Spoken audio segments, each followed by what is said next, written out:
Kayang-kaya ng inverter yung ating electric stove. So, bali 1,300 yung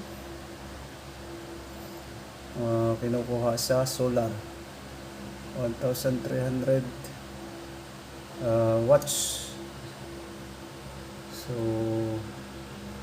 kayang-kaya niyang i-provide yung supply ng ating electric stove at saka yung electric fan TV.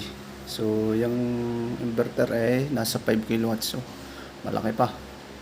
Malaki pa ang kayang ibigay na kuryente. Ayan. Yeah, 1,200. So, nakaselektor yung ating electric stove ng 1,000. So, yan.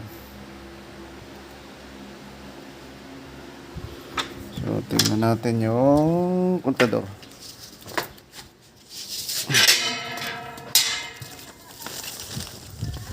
So, yan yung ating kontador. Nasa 0 pa rin siya. Walang kinukuha sa Meralco. So, yan ay on process na yung net metering natin.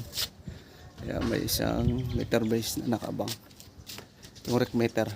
Sana ma-approve na para tayo makapag-export sa grid. Para kahit walang nagamit na kuryente, may babato natin sa kanya. Hindi sayang. Yun lang mga master.